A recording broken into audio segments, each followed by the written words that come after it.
Selamat petang kepada semua student. Apa khabar? Semua harap semua sihat walafiat. Seperti mana yang dijanjikan oleh saya untuk membuat record video mengenai cara menjawab soalan kanun kesesaan. So sekarang saya edarkan kepada semua student. Harap semua orang memberi perhatian dan boleh lulus dalam peperiksaan QUTP pelapor KL bagi subjek kanun kesesaan. So kepada mereka yang kuarantin pun boleh baca melalui video call, record video saya ini. Okay. So pertamanya untuk menjawab soalan kertajawapan kanun kesesaan, dia perlukan cara menjawab itu perlu menggunakan cara ILAC. Okay.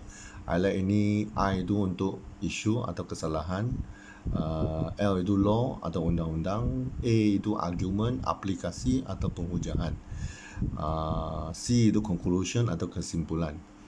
So dalam ILAC ini kamu mesti menjawab 4 perenggan bagi satu kesalahan. Satu kesalahan, 4 perenggan. Kesalahan satu dengan kesalahan kedua jangan gabungkan, jangan campurkan. Nanti kamu akan hilang banyak markah.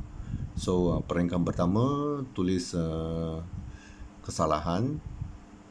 Perenggan kedua tulis undang-undang yang berkaitan dengan kesalahan berhubung kesalahan yang kamu tulis di perenggan pertama ini. Perenggan tiga ialah membuat argumen atau aplikasi penghujaan. Tapi hari ini saya tak cerita ini.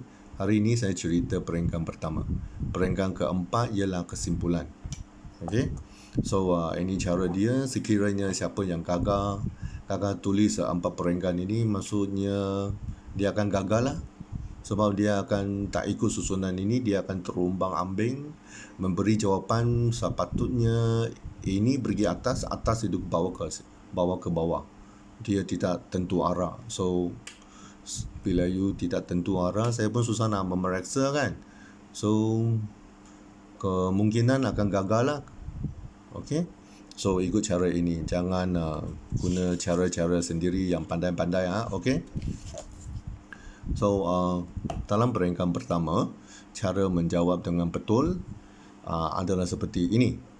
So ahli telah melakukan satu kesalahan di bawah seksyen 506 kanun kesesaan KK. KK mesti tulis huruf besar, kurungan KK. You boleh tulis short form. Tapi pada ayat pertama, you tulis kurungan, lepas tu gunakan short form lah. Contohnya section. Section you boleh tulis SEK. Okay, lepas tu kemudian ini saya akan tahu lah apa you tulis itu SEK. Oh, sebenarnya kamu cuba untuk memberitahu saya itu kanun kesesaan. Saya boleh faham. Tapi kalau kamu tak buat benda ini, kamu terus tulis SEK, memang saya potong 1 markah. Okey, sekali lagi, ahli telah melakukan satu kesalahan di bawah seksyen 506 kanun kesesaan, iaitu melakukan ugutan jenayah. 506 itu ugutan jenayah kan, kepada Lin dengan mengatakan aku bunuh kau. So you ada, kalau you tulis section, tulis ini cara kesalahan dia dan apa cara dia, maka saya memberi 2 markah. So ini skor lah. Lepas tu ini perenggan kedua. Ahli telah melakukan satu kesalahan di bawah seksyen 506 kanun kesesaan, iaitu melakukan secara jenayah kepada Lin dengan mengatakan aku bunuh kau. So ini pun boleh cara dia. Ini ayat saya ambil daripada seksyen 506 itu dalam buku kanun kesesaan. Kalau kamu tengok seksyen 506 di belakang itu ada satu ayat yang dihitamkan itu. Itu ayat saya menggunakan lah. Tapi saya mengutip point dia. Lepas tu saya masukkan nama orang dan apa yang telah dilakukan tu menyebabkan dia katakan melakukan secara jenayah. So itu cara bagaimana saya membuat ayat ini. So dapat 2 markah lah kalau tulis macam ni. Ada 1 point ni, 5 section, cara dia dan kesalahan dia. Okay. Lepas tu manusia ni juga penting lah. Okay. You melakukan jenayah kepada manusia, bukan melakukan jenayah kepada pokok. Okey. So ini peringkat ketiga. Peringkat ketiga ialah Yong telah melakukan satu kesalahan di bawah section 427. 427 KK ini ialah khianat dengan memecah cermin pintu pejabat Ling supaya Ling mengalami kerugian. So ini adalah perbuatan dia kepada siapa? Ini perbuatan jenayah dia kepada siapa? Kepada Ling. Supaya Ling buat apa? Mengalami kerugian. Ini pun juga boleh dapat daripada ayat undang-undang itu di bawah section 427 itu KK. Satu lagi, Yusof telah melakukan satu kesalahan di bawah section 394. Ini rompak secara rompak lepas tu mengalami cedera. Kanun kesisaan dan dibaca bersama dengan section 397 KK, iaitu dengan sengaja menyebabkan cedera kepada Chong semasa merompak dengan parang. Saya fikir pensyarah sudah menceritakan kalau tulis rompak 394, biasanya palang 397, tetapi jangan tulis palang dalam jawapan anda, tetapi kamu gantikan palang itu dengan perkataan ini dan dibacakan bersama. Okey, siapa-siapa kalau tulis palang lagi seperti praktikal di bawah kerja, maka tak boleh terima lah, saya akan potong markah lah. Okey. So ini adalah rompak menyebabkan cedera kepada Chong. Dengan apa? Rompak dengan apa? Parang. Okey. So satu lagi. Ali telah melakukan satu kesalahan di bawah section 363. 363 ini penculikan, iaitu menculik Fira berumur 11 tahun tanpa kebenaran yang sah daripada ibunya. Section ini ada umur Fira 11 tahun, yang penting tanpa kebenaran yang sah daripada ibunya. Okey, itu baru boleh dikatakan sebagai penculikan di bawah kanun kesisaan. Kanun kesisaan perempuan itu di bawah umur 16 tahun. Lelaki di bawah umur 14 tahun. Kedua-dua mereka ini di bawah umur ini mesti dapat kebenaran yang sah daripada ibunya. Okey, atau ibu bapanya atau penjagaan sah dia.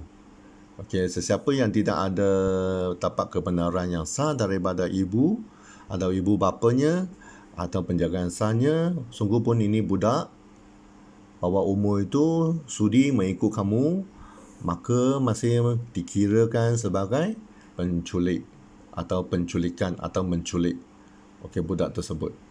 So kalau kamu student jawab macam ini, saya akan memberi markah 2 markah.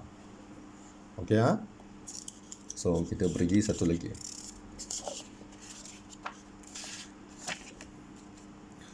Contoh peringkat pertama yang salah, cara menjawab yang salah. So ini, Abu telah melakukan satu kesalahan di bawah section 354 KK, iaitu menggunakan kekerasan jenayah kepada Aminah dengan niat hendak mencabur. So mencabur kehormatan bukan ini mencabur saja. You orang cakap, you biasa cakap, boleh cakap mencabur, tapi menulis jawapan mesti tulis habis. Dalam buku undang-undang tulis mencabur kehormatan, bukan mencabur saja. So tidak tulis cabur kehormatan tidak salah, boleh diberikan satu markah. Saya berikan satu markah kerana student tulis section inilah 354. Kalau ini tidak betul, so saya berikan satu markah. Kalau nak dapat 2 markah, mesti tulis betul ini. Mesti tulis baik-baik. Tulis penuh lah, jangan malas, tulis penuh. Apa yang berlaku di bawah itu jangan tulis di sini. Jangan menggunakan bahasa sendiri. Kalau dia kata cabur kehormatan, caburlah, cabur kehormatan sekali. Jangan tulis satu perkataan. Faham? Satu lagi, Kong telah melakukan satu kesalahan di bawah section 506, iaitu melakukan kesalahan menakut dengan salah. Apa masalah sini? Menakut salah kepada pokok ke? Menakut salah kepada haiwan ke? Sesiapa ke? Tak ada sebut di sini. So mesti tulis nama orang. Kalau tak tulis itu, susah nak dapat 2 markah lah. Sebab bagi satu markah kerana kasihan inilah. You tulis section 506, saya bagi satu markah. Nak dapat skor 2 markah, tulis nama orang itu dengan penuh. Okey, guna saya cara, ikut cara saya. Apa yang saya ajar itu. Jangan sendiri buat sendiri. Nanti semua fail. Kalau fail itu nanti repeat, saya jumpa lagi lah dalam kelas repeat itu. Okey, sekali lagi. Kong telah melakukan satu kesalahan di bawah section 323 KK, iaitu ini dia tulis. Kong telah menumbuk ke arah cermin menyebabkan cermin pecah dan terkena kepada Amoy, menyebabkan Amoy cedera di muka. Tulisan yang hitam ini adalah fakta dan boleh ditulis di dalam peringkat 3. Tidak perlu tulis di sini. Maksudnya ini hitam ini, saya hitamkan ini benda, jangan tulis di dalam kesalahan ini. Okey? Bukan tulis di dalam kesalahan ini dalam ini peringkat, ini adalah senario. Okey, jangan tulis di dalam sini. Tak perlu benda ini. Okey? Okey, ini jawapan betul. Kong telah melakukan satu kesalahan di bawah section 323, okey, satu markah, iaitu dengan sengaja menyebabkan cedera kepada siapa? Moy, yang terkena kepada sepihan cermin pecah. So, cakap macam itulah. Ini satu point, ini ada cedera kepada Moy dengan cara apa? Sepihan cermin yang pecah. So, bagi 2 markah. Okey, ini tak perlu. Ini sebagai senario. Ini salah. Ini cara salah. Ada ramai orang dia tidak mengikut saya punya kelas. Dia sendiri suka-suka tulis macam ini. So, dia tak dapat itu makalah. Ini sepatutnya kesalahan ada cara kesalahan. Ini dalam peringkat pertama. Jangan suka hati tulis saja. Boleh faham? Ikut cara macam ini. Ini betul. Okey? Kalau kamu masih ikut ini, kalau kamu fail, jangan cari saya. Okey. Ikut cara ini. Ini betul, ini salah. So, bagaimana menulis jawapan betul bagi peringkat pertama? So, untuk memberi jawapan betul, senang sahaja. Pertama, menggunakan ayat yang saya gunakan di atas. Tadi saya menggunakan ayat apa? You cara gunakan itu. Copylah itu ayat saya. Okey? Janganlah pandai-pandai gunakan ayat sendiri. Okey? Boleh faham? Saya tahu you bahasa Melayu memang sangat bagus, tapi bahasa Melayu yang kamu tulis itu saya tak faham. Itu bukan bahasa undang-undang. Bahasa undang-undang, you gunakan cara saya, kan senang. Saya memeriksa senang, you pun senang boleh dapat skor 2 markah. Okay. Gunakan ayat undang-undang dalam buku KK.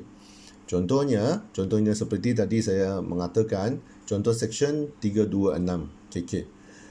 Ayat undang-undang yang dihitamkan. You kalau buka itu buku KK, you akan nampak di belakang section ini ada itu satu highlight hitam itu adalah ayat undang-undang, maka itulah ayat yang saya gunakan. Contoh ini dihitamkan di belakang section 326 KK itu yang digunakan. Dengan memasukkan, pelajar hanya perlu memasukkan nama dan alat yang digunakan di dalam ayat tersebut dengan menggunakan susunan bahasa Malaysia yang betul, maka boleh dapat skor 2 markah lah. Boleh faham? Okey, saya tunjukkan sekejap. Saya cari buku KK saya. Okey, di sini. So, 326. Okey. Ini. Ini 324, ini 325. So, 326. Nampak tak? Ini 326. Ini ayat 3, section 326. Ini ayat hitam kan? Ini ayat yang saya gunakan. Masukkan di dalam kesalahan itu.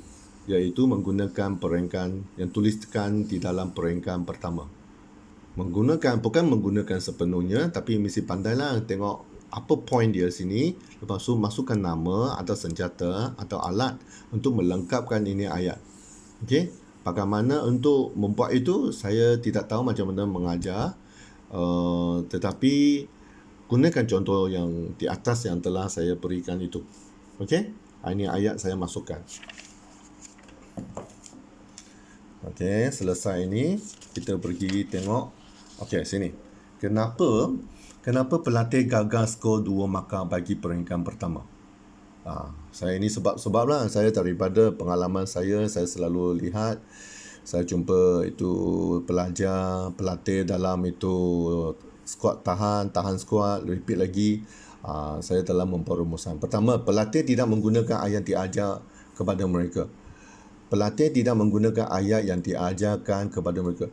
Maksudnya, pelatih dia tidak suka ikut ayat yang saya mengajar mereka, dia suka menggunakan ayat sendiri. So, fail lah. Okey? Pelatih terlalu yakin diri dengan menggunakan bahasa Malaysia tersendiri sehingga yang pemeriksa tidak faham. So, you menggunakan ayat sendiri. Sebenarnya, ayat itu straight to the point. Tetapi you pusing sini, pusing sana. Tak tahu nak cakap apa. Takut nak pergi sentuh itu section. So, I tak faham lah.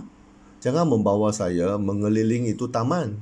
Straight to the point. Jawab. Jangan buang masa sebab you akan jawab 30 minit dalam satu soalan. 30 minit satu soalan. Dalam satu soalan ada 2 kesalahan. Satu kesalahan you mesti jawab 4 peringkat. So 8 peringkat you mesti jawab. Okey, jangan buang masa. Straight to the point. Nombor 3, pelatih tidak tahu apa sebenarnya hendak ditulis di dalam peringkat pertama. Betul. Dia goreng sahaja. Contohnya macam mana saya tahu? Saya tahu apabila saya memberikan soalan ujian itu, bank, memukul mutu, saya tahulah. Saya tahu you orang terumbang ambing, tulis atas, tulis di bawah. Itu kesalahan. Sepatutnya peringkat pertama tulis kesalahan dan tulis senario. Tak boleh macam itu. Ada cara dia. So, ikut cara itu. Okey? Oleh sebab itu, mereka menulis secara suka hati dan tidak mengikut apa yang telah pensyarah mengajar kepada mereka di dalam kelas atau dalam kelas tambahan. Pelatih ingat sangat senang. You orang ingat memang sangat senang. Boleh skor 2M lah. Okey, cubalah dalam peringkat pertama. Okey, harap-harap jangan satu markah pun tak ada. Okey? Ikut cara saya, maka saya akan memberi luar M. Luar markah lah dalam peringkat pertama. Tak perlu tulis ayat lebih. Straight to the point. Menggunakan skill teknik yang saya telah memberitahu tadi. Nombor 5. Pelatih suka menciptakan bahasa Malaysia yang tidak mengikut undang-undang. Ada bahasa Malaysia. Undang-undang ada bahasa dia sendiri. Okey? Tak boleh campur aduk. Okey? Sekarang kita menjawab ini soalan apa? Soalan KK. Bahasa undang-undang. So, gunakan cara undang-undang. Boleh So, nombor 6. Pelatih sentiasa berfikir mereka ada lebih pandai daripada pensyarah. Betul. Kenapa saya cakap macam itu? Sebab dia akan tulis banyak. Tulis terlalu banyak. Tapi dia tidak ada point. Dia tidak tahu apa sebenarnya saya mahu. Apa sebenarnya soalan mahu. Dia tulis saja. Okey, memang pandai. Bernasib baik dia akan lulus. Atau tetapi biasanya tak lulus sebab dia tulis terlalu pandai, lebih daripada pensyarah. Jangan macam itu. Okey, jangan buat macam itu. Ikut cara pensyarah. Saya cakap ini tulis ini, jangan tambah lagi. Okey, tambah lagi itu bukan menunjukkan kepandaian anda sendiri, tetapi menunjukkan nanti saya potong markah. Boleh faham? Okey. Pelatih tidak memberi tumpuan perhatian dalam apa yang dikatakan pensyarah dalam kelas. Betul, semua tidur. Okey, semua tidur, mengantuk. Tidak fokus. Kelas saya pun macam ni juga. Okey, bagaimana saya mengajar mereka dalam beberapa bulan dulu, hari ini semua lupa. Tak apalah. Sekurang-kurang sebelum exam itu dia boleh catch up lah. Ada beberapa perkataan untuk dimulakan dalam ayat itu. Mesti ingatlah. Contohnya tafsiran di bawah, cedera para, tafsiran di bawah. Berdasarkan senario di atas. Okey, kesalahan ahli. Ini adalah ayat-ayat yang memang khaslah, tertentulah. Tak perlu ciptakan ayat sendiri. Terus tulis. Okey. Nombor 8, pelatih bersikap enda tidak enda, ingat boleh lulus. Boleh jangan. Kalau siapa ada sikap macam ni, saya nasihat tolong buangkan. Jangan fikir anak siapa siapa punya itu okey akan lulus. Bagi saya tidak ada. Kalau you tulis lebih, bagi.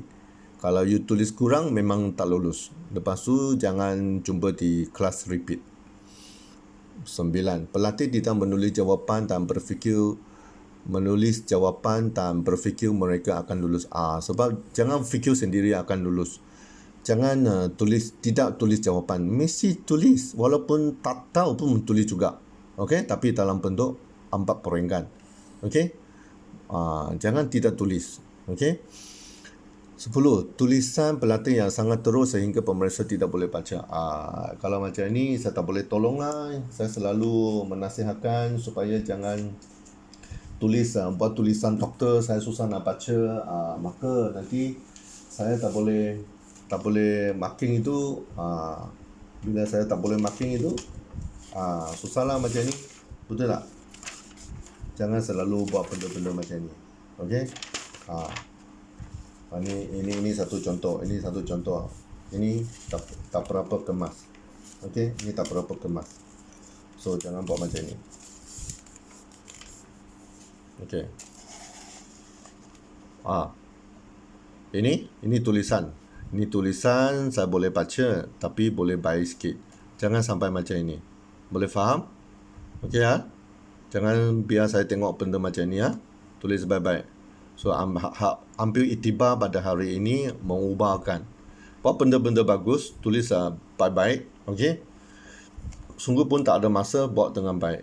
Okey? Ini apa? Ini macam tulisan doktor. Okey, selesai ini. Satu lagi, ini saya nak ceritakan ini.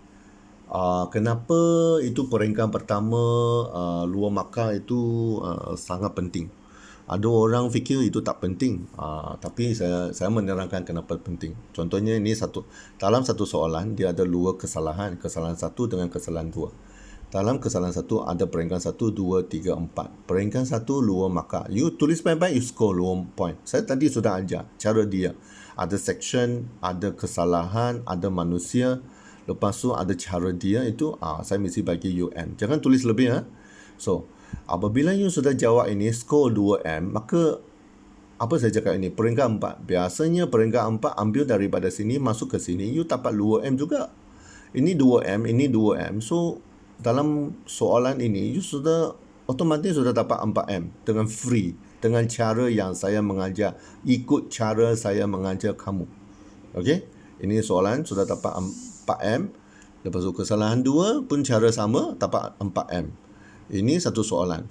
Satu soalan you dapat 4M campur 4M sudah jadi 8M. 8M ini, 8 markah ini darab dengan 5 soalan. So you sudah dapat 40 markah. Dengan menulis peringkat 1 kesalahan dengan betul.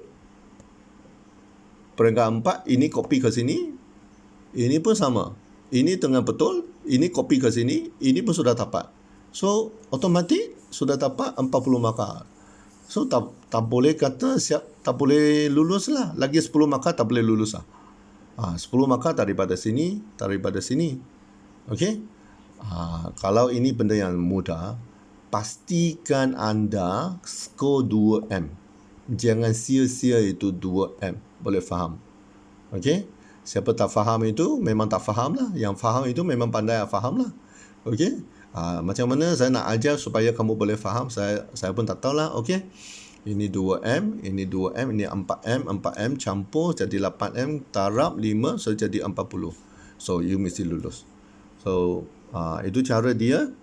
Hari ini saya ceritakan peringkat pertama ini supaya pelatih boleh belajar dulu. Hari ini saya memberikan cubaan kepada kelas saya. Tetapi saya tengok mereka semua tak boleh jawab kesalahan peringkat pertama. Peringkat pertama ini dalam 1 minit.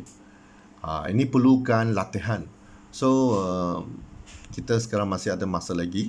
So pelatih boleh membuat latihan lah di dalam company sendiri dalam masa sama, tetapi mesti disiplinkan diri, menghadkan masa 1 minit mesti jawab. Itu peringkat pertama. Peringkat pertama itu kesalahan. Mesti jawab. Tidak boleh kata tidak jawab. Okey? Itu saja. Nanti saya buat lagi lah video. Okey, untuk menceritakan tafsiran dengan tafsiran dengan peringkat 3. Peringkat itu aplikasi. So sebenarnya ikut cara ini senang.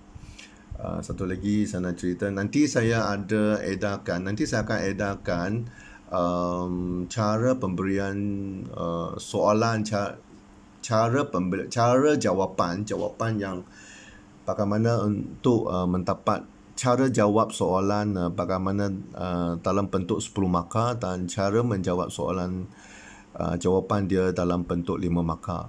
Saya sudah buat, saya nanti edarkan kepada grup, nanti edarkan kepada semua ketua itu edarkan kepada semua student. Okey. Ada soalan tanya kepada ketua pelatun, lepas tu forward kepada saya. Jangan call saya. Itu sahaja. Terima kasih semua.